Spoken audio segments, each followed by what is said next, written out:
அஸ்ஸலாமு அலைக்கும். Hi friends, எப்படி இருக்கீங்க? இன்றைக்கி சொர்க்கா கூட்டு தான் பார்க்க போகிறோம். வாங்க வீடியோக்குள்ளே போகலாம். அதுக்கு ஒரு ஜார் எடுத்துக்கோங்க. 1/4 மூடி தேங்காய், 2 பச்சை மிளகா, 1/2 டீஸ்பூன் ஜீரகம், 4 கருவேப்பிலை. இது கொரப்பாக அரைச்சி எடுத்துக்கோங்க. அதுக்கப்புறம் கடலப்பருப்பு, துவரம்பருப்பு நல்லா கழுவி வாஷ் பண்ணிவிட்டு ஒரு 10 நிமிஷம் ஊற வச்சுக்கோங்க. ஊற வச்சுட்டு ஒரு 3 விசில் வச்சு எடுத்துக்கோங்க. அது தனியாக இருக்கட்டும். அதுக்கப்புறம் சொர்க்காயை கட் பண்ணி நல்லா கழுவி தண்ணியெல்லாம் ட்ரை பண்ணி எடுத்து வச்சுக்கோங்க. வெங்காயம் ஒரு 2 வெங்காயம் கட் பண்ணி வச்சுக்கோங்க. இஞ்சி வந்து நறுக்குன இஞ்சியாக எடுத்துக்கோங்க. கருவேப்பிலை, ஒரு பச்சை மிளகா, 2 காய்ந்த மிளகாய், அதுக்கப்புறம் கொத்தமல்லி.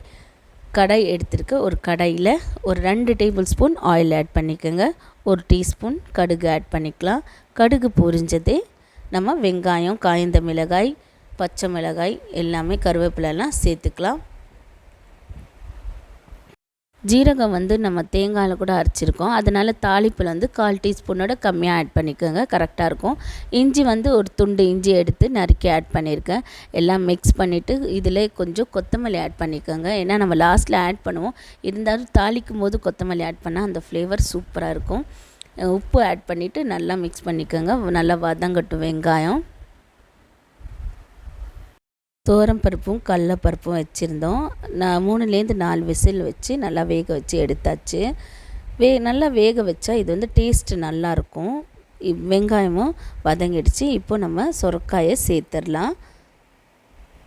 இது சொரக்காயை சேர்த்துட்டு இது நல்லா எண்ணெயிலே நல்லா வேகட்டும்.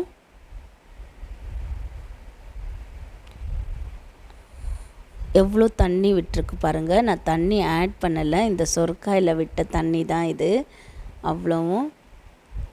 இப்போ நான் பருப்பை ஆட் பண்ணிக்கிறேன். பருப்பை ஆட் பண்ணிவிட்டு நல்லா மிக்ஸ் பண்ணிக்கோங்க. உப்பு ஆட் பண்ணிக்கோங்க. இப்போ இந்த ஸ்டேஜில் நீங்கள் உப்பு காரம் எல்லாம் செக் பண்ணிக்கோங்க. நல்லா குக் பண்ண விட்டுருங்க.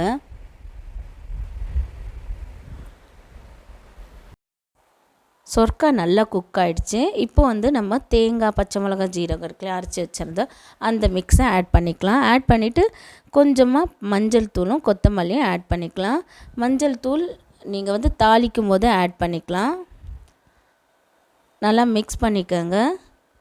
இது நல்லா மிக்ஸ் பண்ணிவிட்டு உங்களுக்கு வந்து கிரேவி எந்த பதத்தில் வேணுமோ அந்த மாதிரி வச்சுக்கோங்க. இதெல்லாம் மிக்ஸ் பண்ணிவிட்டு ஒரு 2-3 நிமிஷம் மூடி போட்டு சிம்மில் வச்சுட்டு நான் இறக்கிட போனேன்.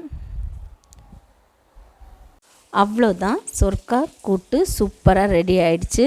கண்டிப்பாக நீங்களும் ட்ரை பண்ணி பாருங்கள். ட்ரை பண்ணிவிட்டு எப்படி வந்திருக்குன்னு சொல்லுங்கள். என் சேனலுக்கு சப்போர்ட் பண்ணுங்கள், சப்ஸ்கிரைப் பண்ணுங்கள், லைக் பண்ணுங்கள். அஸ்ஸலாமு அலைக்கும். பாய்.